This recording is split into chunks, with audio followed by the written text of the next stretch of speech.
Mom forgot to press the end button, and I overheard a frank conversation with her family, from which I learned how they really treat me. She's too stupid to see what's really going on. So I blocked their numbers. I remember the day everything changed like it was yesterday. I was just 9 years old, sitting at our kitchen table, when Mom and Dad sat down with serious faces I'd never seen before. Dad reached for my hand, his own trembling slightly. "Amber, sweetheart," he said, his voice barely above a whisper, "I need to tell you something important." That was the day we learned about the cancer. I didn't fully understand what it meant then, but I understood enough to know that my world was about to turn upside down. For the next 2 years, our cozy house became a revolving door of doctors, relatives, and well-wishers. I watched my father, once strong and vibrant, slowly fade away. Mom tried to keep things normal, but nothing was normal anymore. She'd force smiles during the day, but at night I'd hear her crying in their bedroom. I'd sit outside their door, wanting to go in, but not knowing what to say. When Dad passed away, I was 11. The funeral was a blur of black clothes and hushed voices. Mom held my hand so tight it hurt, but I didn't mind. I thought we'd get through it together. I was wrong. A week after the funeral, Mom sat me down again, this time alone. "Amber, I've been talking to your grandmother," she said, not quite meeting my eyes. "I think it would be best if you stayed with her for a little while. Just until I can get things sorted out." "But why can't I stay here with you?" I asked, my voice small. "I need some time alone, honey, to process everything, to figure out how to move forward." She tucked a strand of hair behind my ear, but the gesture felt hollow. "It'll just be for a few months." Grandma Margaret, Dad's mother, picked me up the next day. She didn't say much during the drive to her house, but I could see her knuckles white on the steering wheel. When we arrived at her modest 2-story home, she helped me carry my bags to the guest room. Over the next few months, Mom would call every few weeks. The conversations always followed the same pattern. "When can I come home, Mom? Just be patient, sweetie. Just a little longer. But I miss you." "I miss you too. But this is better for now. You understand, right?" I didn't understand. Neither did Grandma, though she never said it outright. She'd just press her lips together whenever Mom called, her disapproval clear in the way she'd busy herself in the kitchen, banging pots and pans a little louder than necessary. Grandma made sure I never felt unwanted. She'd cook my favorite meals, help me with homework, and tell me stories about Dad when he was young. But no matter how comfortable I was at Grandma's, it wasn't home. I kept waiting for Mom to come back for me, to want me again. After 6 months at Grandma's, Mom finally came for me. I was doing homework at the kitchen table when I heard a car pull up outside. Through the window, I saw Mom step out of an unfamiliar blue sedan. A man I'd never seen before stayed in the driver's seat. "Amber," Mom burst through the door, more animated than I'd seen her since Dad died. Her hair was styled, her makeup fresh, and she was wearing a new dress. "I've got wonderful news." Grandma appeared from the living room, arms crossed. "Sarah, this is unexpected." "Mom, Amber, I want you to meet someone special."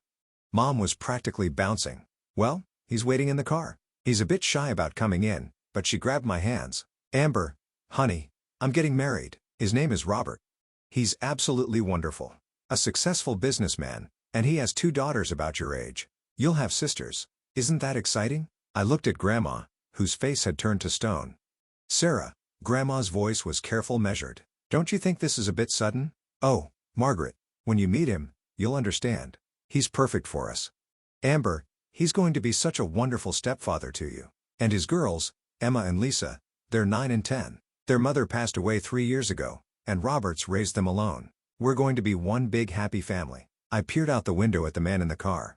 He was staring straight ahead, not even glancing toward the house. "Come on, Amber," Mom said, already gathering my things. "Let's go home.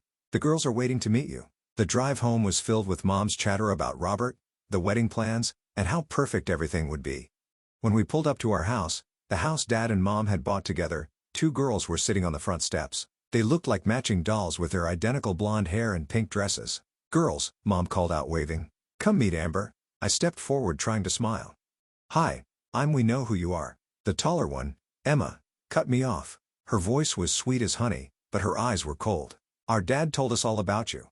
"Yeah," Lisa, the younger one, chimed in. "But just so you know, he's not going to be your dad. He's our dad, and your mom is going to be our new mom," Emma added with a smile that didn't reach her eyes. "We're going to be one big happy family. Right, Sarah?" "Of course, sweetie," Mom beamed, completely missing the tension.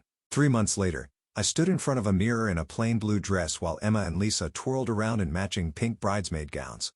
The wedding was about to start, and I could still hear the echoes of their screaming from earlier. "We won't wear the same dress as her." They'd shrieked when Mom suggested matching dresses for all three of us. "She's not even really part of the family. In the official wedding photos, I'm barely visible." Thanks to Emma and Lisa strategically positioning themselves to block me out. As I stared at those photos later, I realized this wasn't going to be the happy family Mom had promised. Life in our blended family quickly settled into a routine. Robert wasn't cruel. He just acted like I was invisible. He'd come home from work, hug Emma and Lisa, kiss Mom, and walk right past me as if I were a piece of furniture. Mom, desperate to prove her devotion to her new husband, showered his daughters with attention while barely sparing a glance my way. The first Christmas after the wedding made it crystal clear where I stood. Emma and Lisa each got new iPads and designer clothes, while I received a basic phone and some discount store sweaters. Thank God for Grandma Margaret. She never forgot me. For my 13th birthday, she gave me a beautiful silver locket with Dad's picture inside. Emma spotted it around my neck at dinner. "That's so pretty," she said, eyes gleaming. "You should share it with me." That's what sisters do. When I refused, I found the locket's chain mysteriously broken the next day. Another time, Grandma sent me a limited edition set of art supplies. I loved drawing, just like Dad had. A week later, I found my sketchbook soaked in water and the expensive pencil snapped in half. When I confronted Lisa, she just smiled. "Prove it was me," she said sweetly. "Mom, I tried showing her the ruined supplies. Look what they did." "Amber, stop being dramatic." Mom sighed. "You probably left them out in the rain yourself. Stop trying to blame your sisters for everything." Then, when I turned 15, Mom dropped another bombshell. She was pregnant. The house exploded with excitement. Everyone except me, that is. Robert's daughter squealed about having a baby brother or sister, while I sat quietly already knowing what this would mean. The baby, a boy they named Michael, arrived in spring. 3 weeks after Mom came home from the hospital, they called a family meeting in the living room. "Now that Michael's here," Mom began, not quite meeting my eyes, "we need to make some changes to the sleeping arrangements." Robert cleared his throat. "We think it would be best if you moved in with Emma and Lisa. Michael needs his own room." "No." The word came out before I could stop it. "I'm not sharing a room with them. This is my room. This is my father's house." The room went silent. "What did you say?" Mom whispered. "Dad bought this house," I continued, my voice growing stronger. "He paid for it. You and your daughters moved into our house, and now you want to take my room away?" Robert's face turned red. Emma and Lisa sat with their mouths open for once speechless. "How dare you?" Mom's voice shook. "How can you be so selfish? After everything we've done for you?" Tears started rolling down her cheeks. "Robert has been nothing but good to you. And this is how you repay us? Good to me?" I laughed, but there was no humor in it. "He doesn't even look at me." After that, the house became even more of a prison. Nobody spoke to me at meals. Mom and Robert acted like I wasn't there, and Emma and Lisa didn't even bother with their usual taunts. They just pretended I was invisible. The silence was somehow worse than their cruelty had been. After 3 days of complete silence in the house, I couldn't take it anymore. I picked up my phone and called the one person who had never let me down. When Grandma's car pulled into the driveway, I saw Mom and Robert watching from the kitchen window. As I walked out with my backpack, they didn't try to stop me. If anything, they looked relieved. Life at Grandma's felt like being able to breathe again after years of holding my breath. We fell into an easy routine: breakfast together every morning, homework at the kitchen table while she baked, long talks about Dad and what he was like at my age. 2 months passed quickly. Then one morning, Grandma sat me down with her serious face on. "Amber, I need to tell you something," she said, taking my hands in hers. "I've been talking to your mother. She's willing to give up her parental rights, and I want to adopt you officially." I stared at her, hardly daring to believe it. "Really? Really? It's your choice, of course. But I want you to know that this has always been your home, and I would be honored to be your legal guardian." Tears welled up in my eyes as I hugged her. "Yes, please." Yes. The legal process was surprisingly smooth. Mom signed the papers without hesitation. The only thing left was to get my remaining belongings from the house. When I went back, no one was home. I found all my things packed in boxes in the garage, covered in dust. My old room had been completely transformed into a nursery for Michael, painted blue with clouds on the ceiling. I loaded my boxes into Grandma's car without saying goodbye. They hadn't bothered to say goodbye to me after all. High school was different now. Emma and Lisa still attended the same school, but we existed in parallel universes. We'd pass each other in the hallways without a glance, like strangers who had never shared a home. Sometimes I'd hear them laughing with their friends, talking about family vacations or weekend plans, but it was like listening to a radio station playing in another room, distant and disconnected from my reality. I threw myself into my studies, determined to make something of myself. Grandma supported me every step of the way, helping me with college applications and encouraging me to aim high. The day my acceptance letter arrived from State University, along with a partial scholarship offer, Grandma was more excited than I'd ever seen her. "I have something to tell you," she said that evening. "I've been saving for your college fund since the day your father died. I wanted to make sure you'd have options." The amount she had saved left me speechless. With the scholarship covering most of my tuition, we decided together to save most of the money for my future. I'd need it someday for grad school or maybe to start my own life after college. Those first few years of college were transformative. I called Grandma every Sunday, visited during holidays, and finally felt like I was building my own life. My mother, Robert, and their perfect little family became distant memories, like characters in a story I'd read long ago. The call came during my final semester of senior year. "Amber." Grandma's voice was weaker than I'd ever heard it. "The doctors found something." I started making the trip home every weekend after that. Each time, Grandma seemed a little frilier, a little more tired. But she never lost her spirit. "Don't you dare skip any classes for me," she'd insist, even as the hospital machines beeped around her. "I didn't save all that money for your education just for you to play nursemaid to an old woman." When graduation day came, Grandma was too weak to attend. The nurses helped prop her up in her hospital bed, and we set up her smartphone so she could watch the live stream. After I crossed the stage and got my diploma, I looked directly into the camera and blew her a kiss. Later, she told me she'd cried through the whole ceremony. I went straight from graduation to the hospital. For the next week, I barely left her side. We talked about everything and nothing. Memories of Dad, her childhood stories, her hopes for my future. Then one quiet morning, while I was holding her hand, she slipped away peacefully in her sleep. Planning the funeral felt surreal. I was choosing flowers and making arrangements in the same house where Grandma and I had shared breakfast just weeks ago. Then, on the day of the service, I saw them. My mother, Robert, Emma, Lisa, and a young boy I barely recognized as my half-brother Michael walked into the funeral home. 7 years had changed them. Emma and Lisa were now grown women, and Michael, who I'd last seen as a baby, was now a grade schooler in a small black suit. The ceremony passed in a blur. I stood alone by the casket, accepting condolences from distant relatives and Grandma's friends. Then suddenly, Mom was there. "Amber," she said softly, her eyes red from crying, "I'm so sorry for your loss." Margaret, she was a wonderful woman. I nodded, not trusting myself to speak. "Listen," Mom continued, twisting her hands together nervously, "I know it's been a long time, but would you consider coming to dinner with us? All of us? We'd like to try to make things right." Looking at her face, lined now with age and grief, I felt the weight of all our unsaid words. "I'll think about it," I managed to say. A week later, after meeting with Grandma's lawyer and learning she'd left me everything, the house, her savings, all of it, I made my decision. Maybe it was time to face the past. The house I'd grown up in looked smaller somehow, shabbier. The paint was peeling, the garden overgrown. Inside, Robert, Emma, Lisa and Michael were waiting around the dining room table. The awkward silence was broken only by the clinking of silverware against plates. "So," Mom finally said, forcing brightness into her voice, "what are your plans now that you've graduated?" I took a slow sip of water before answering. "I'm staying in town actually. Going to live in Grandma's house." The flash of satisfaction in Mom's eyes was quick, but I caught it.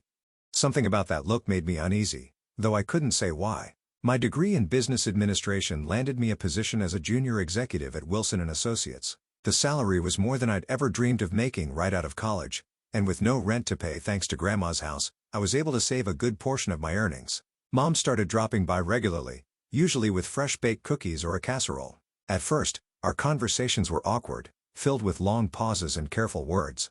But gradually, she began opening up about their struggles. "The heating bill was so high this month," she'd sigh, or "Michael's growing so fast, he needs new shoes again." The first time I offered help, it was almost automatic. Mom was talking about a leaky faucet they couldn't afford to fix. "I have some extra cash," I said, pulling out $200.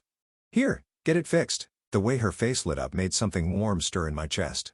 After that, it became a regular thing, small amounts here and there for whatever crisis they were facing that week. Then, surprisingly, Emma and Lisa started coming around too. They told me about their jobs, Emma as a receptionist, Lisa working retail, and their struggles to make ends meet.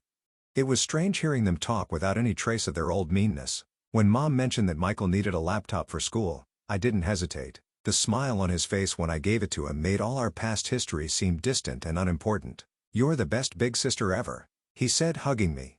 It was our first real hug. The real breakthrough came during my business trip to New York. When Emma and Lisa asked if they could tag along, I was hesitant at first, but their excitement was contagious. "We've never been anywhere," Lisa admitted.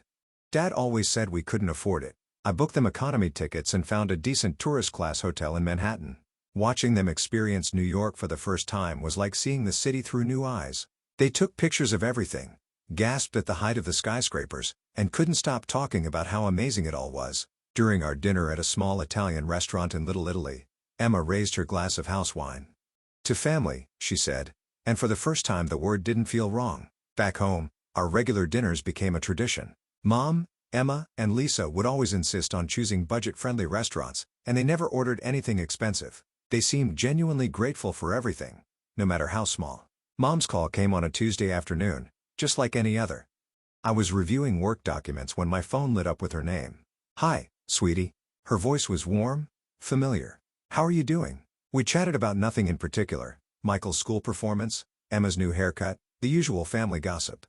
Then just as we were wrapping up, she added, "Oh, by the way, honey, I hate to ask, but could you maybe transfer $200? The car needs some minor repairs." "Sure, Mom. I'll send it right now." "You're an angel, Amber. I love you so much." I was about to hang up when I realized the call hadn't ended. There was rustling on the other end, then voices growing clearer. Mom must have thought she'd pressed the end button. "Did she fall for it?" That was Emma's voice, followed by a laugh I hadn't heard since high school. Sharp mocking. "Of course she did." Mom's voice had changed completely, dripping with contempt. "She always does. Little Miss successful with her fancy job and her inherited house. God, I'm so tired of pretending to like her," Lisa groaned. "Did you see what she was wearing at dinner last week? That awful blazer? She thinks she's so much better than us just because she went to college." They all laughed, Mom, Emma, and Lisa. Then I heard Robert's voice join in. "You're doing great, honey," he told Mom. "Keep it small for now. We don't want to spook her." I know, Mom replied. "We have to play it smart. Small amounts here and there, build up her trust. Once she completely lets her guard down, then we can really start asking for more. She's loaded now, that house, her savings, her salary. We just need to make sure she spends it on us instead of herself." "It's not fair," Emma whined. "Why should she have all that money? We deserve it more than she does." "Of course, you do, sweetheart," Mom said. "You and Lisa are twice the daughters she ever was. Don't worry, we'll get what's ours. She's too stupid to see what's really going on. Always was just like her father." I ended the call with a single press of my finger, but their laughter kept echoing in my ears. The family I thought I'd finally found had never existed. It had all been an elaborate performance with me playing the role of the foolish benefactor. The next morning, Mom's number flashed on my phone screen. "Amber, honey, we're having a special family dinner tonight. You'll come, won't you?" I heard the false sweetness in her voice now, the calculated warmth that I'd been too desperate to recognize before. "Sure, Mom. What time?" 7 o'clock. Everyone will be there." When I arrived at the house, they were all waiting. Mom had made my favorite lasagna. Emma and Lisa were dressed up, playing their roles perfectly. Even Michael seemed to have been coached to be extra affectionate. "Amber," Mom rushed to hug me. "You look tired, sweetie. We're keeping you busy?" I returned her hug mechanically, noting how she exchanged quick glances with Robert.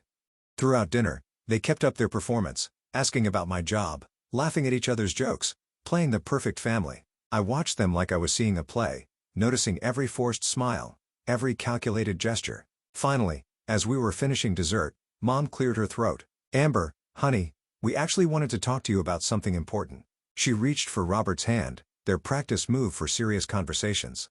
"The house, well, we've had some structural issues come up. The foundation needs urgent repairs. We've gotten estimates," Robert added, trying to sound fatherly. "It's going to cost about $10,000. Mom leaned forward, her eyes wide and hopeful. "We hate to ask, but since you're doing so well." I smiled and I saw Mom's face light up with triumph. She thought she had me. "No." The word fell into the silence like a stone into still water. "What?" Mom's smile faltered. I said no. Not 10,000. Not $10. Not another cent. Emma and Lisa exchanged confused looks. Robert sat up straighter. "But honey," Mom started, "we really need." "You forgot to hang up the phone yesterday, Mom."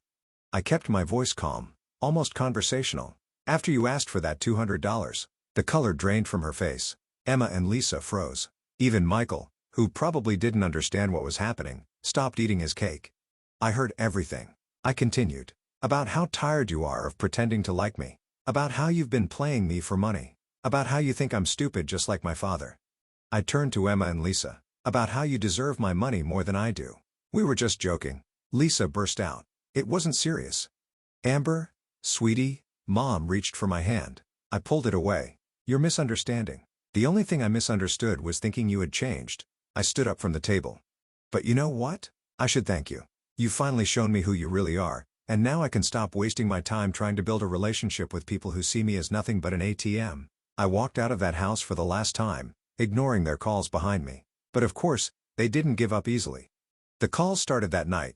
First Mom, then Robert, then the sisters. Voicemails, text messages, emails, all begging forgiveness, claiming it was just a joke, that I was overreacting. When I blocked their numbers, they started showing up at my house, knocking on my door at all hours. I knew I needed a clean break. The next morning, I walked into my boss's office. Janet, remember when you mentioned expanding the New York office? 2 weeks later, I had a transfer approval in hand. I listed Grandma's house with a realtor and it sold quickly. The market was good and it was in a prime location. I found a beautiful apartment in Manhattan's Upper West Side with big windows and a view of the park that would have made Grandma smile. Sometimes, on quiet evenings, I think about them, Mom, Robert, Emma, Lisa, and little Michael. I hope Michael grows up to be different from them, but I don't regret my decision. I learned that family isn't about blood or legal documents. It's about love, real love, not the kind that comes with price tags and hidden fees.